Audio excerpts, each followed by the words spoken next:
Puisque le monde est rempli de designers qui semblent nous détester, on passe déjà à la partie 3 de cette série. Et ouais, pour une raison obscure, certaines personnes ne peuvent pas s'empêcher d'imaginer les pires produits, jouets ou gadgets qu'on finit quand même par acheter.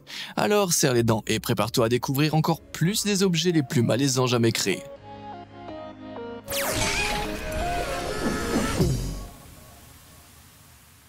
La menace fantôme s'est fait défoncer par les fans du monde entier, souvent considéré comme l'un des pires Star Wars, en grande partie à cause du personnage le plus insupportable jamais pondu, Jar Jar Binks. Cette créature à la voix stridente, au style cartoon et à la langue démesurée a fait désespérer les fans, mais pas autant que les produits dérivés qui l'ont suivi. Pour une raison que je n'explique toujours pas, une équipe de designers s'est dit que c'était ok de sortir une sucette Jar Jar Binks avec sa langue en bonbon.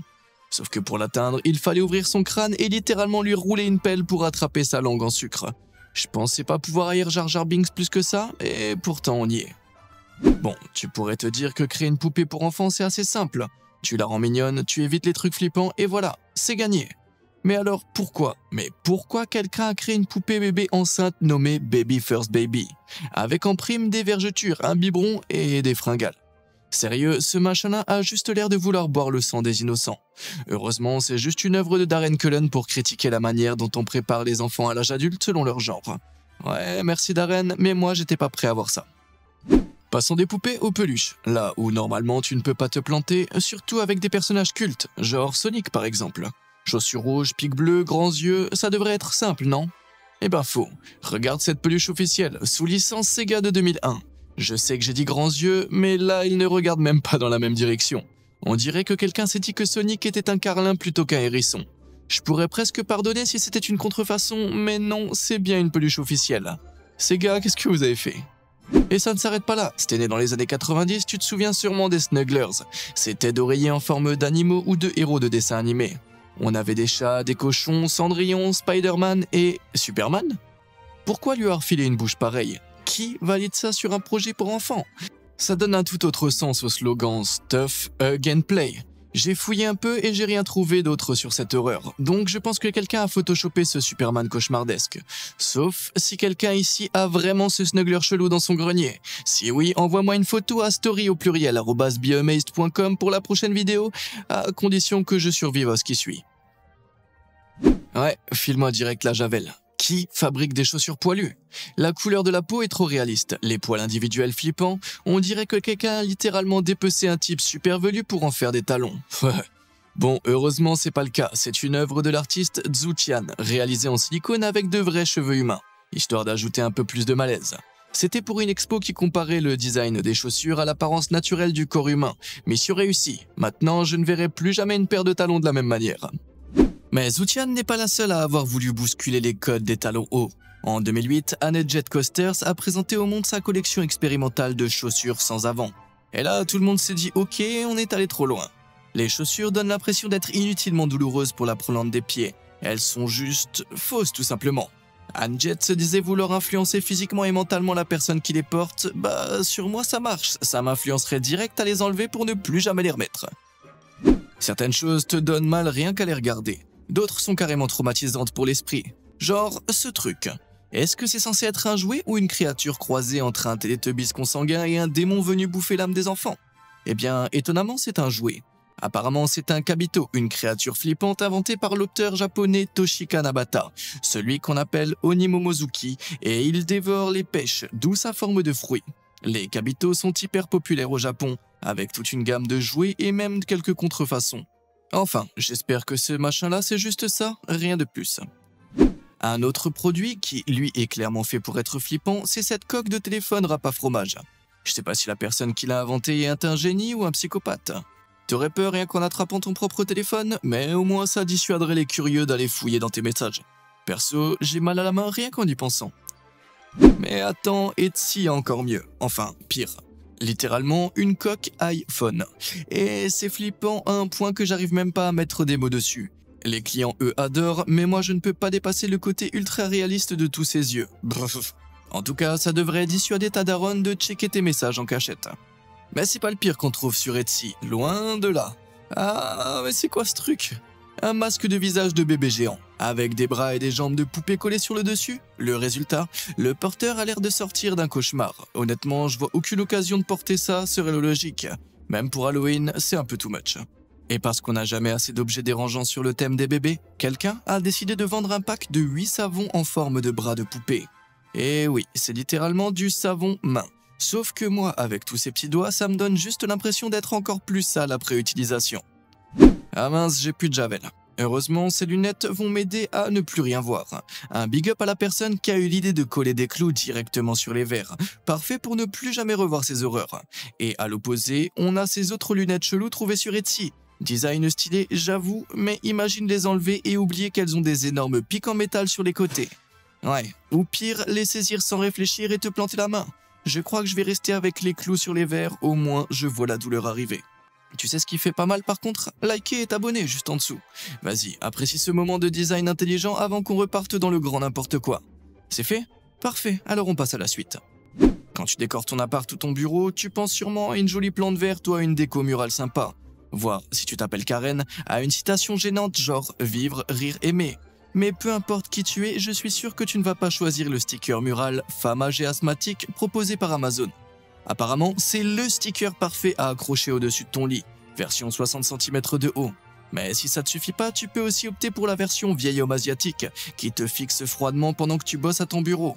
Je pense que le gars qui a posté ces produits n'a pas vraiment réfléchi à leur utilisation finale.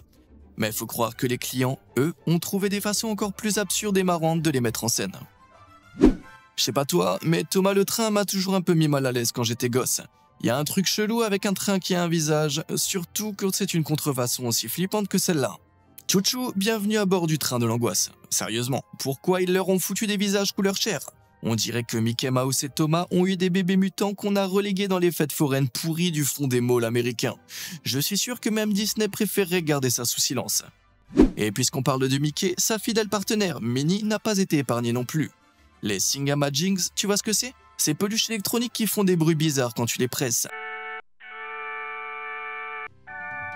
Avec des bouches extensibles en tissu pour donner l'impression qu'elles chantent. Ça passe sur la version originale, ok.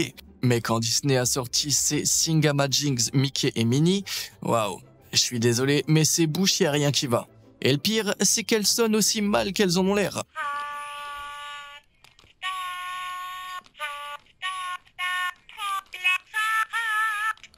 On dirait qu'on leur a collé des fesses chantantes pleines de dents à la place de la bouche.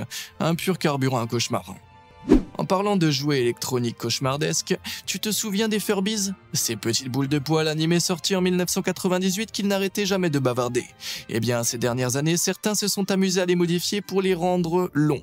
Ouais, des Furbies 1000 pattes ultra flippants qui envahissent internet. Je sais pas pourquoi, mais allonger ces trucs les rend 10 fois plus dérangeants. Et quand tu leur ajoutes des pattes d'insectes ou des mains de bébé, bah c'est carrément pire, c'est clair.